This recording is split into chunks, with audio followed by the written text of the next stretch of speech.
and management. While studying, he was active in theater and played major roles in Tanghalan Ateneo while also doing production work. After college, he focused on the corporate world and even pursued a master's degree from France.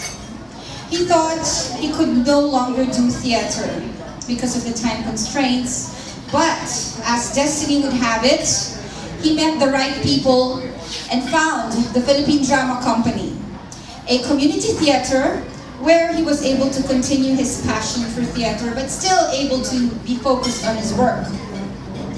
In the Philippine Drama Company, he played lead roles such as Jose Rizal, Cadio in Panhigligaw, and Tony Javier in Portrait of an Artist as Filipino. He was also active backstage, heading the promotions and production manager for a few productions. He was also able to direct and even staged a play he wrote, Isang Kahapon. To do for us the opening monologue of Portrait of an Artist as Filipino, please welcome Ken Kayunda. Hi everyone. First I'd like you to First I'd like you to imagine we are in Intramuros, the old Manila, the original Manila, the noble and ever loyal city. Within these walls gathered the riches of the Orient. There was silk from China, there was spice from Java, gold, precious stones, and ivory from India. Because within these walls, the champions of Christ assembled to conquer the Orient of the East. And through the streets, crowded a marvelous multitude. There was mystics and merchants. There were nuns, side by side with the harlots. There were Christian martyrs and pagan sorcerers. There were English pirates and Chinese mandarins. There were Dutch spies and Moro sultans and Yankee clipper captains. For 3 centuries, this old medieval town was like a new Babylon in its commerce and a new Jerusalem in its faith. But now look what's left of it now. Weed, rubble, and scrap iron. There's a piece of wall, a fragment of a stairway, and over there, the Gothic facade of the old Santo Domingo. I stand here in the moonlight, and I look down on this desolate street. Not so long ago, people were dying here of a horrible death. Sword and fire, and there were screams everywhere, silenced only by the shrill screams of the guns.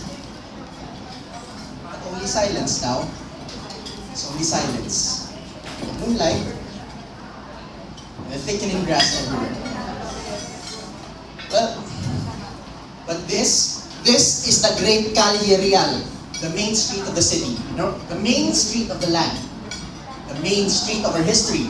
I don't think there's any town in the Philippines that does not have its own Calle Real, but this is the mother street of them all. Through these streets, the viceroys made their entry into the city, and amidst the glory of banners, the seal of the king was born into a parade whenever there was a letter from the royal hand. And down the street was held the great annual procession. And the principal families had their townhouses with their red tile roofs and their wrought iron balconies and their fountains playing in the interior patios. When I was a little boy, some of those houses were still standing, although they were no longer splendid. It's falling down, abandoned, forgotten. The noble and ever loyal city has now become another jungle of slums.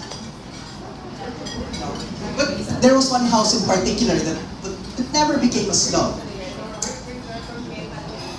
It was the house of Don Lorenzo Marasigan.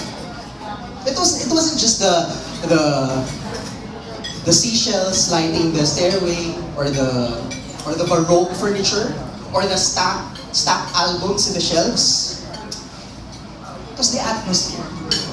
The atmosphere itself reminded you of a different age, of gaslight and lamplight, of harps and whiskers and fine peerages, of manners and melodrama, of religion and revolution.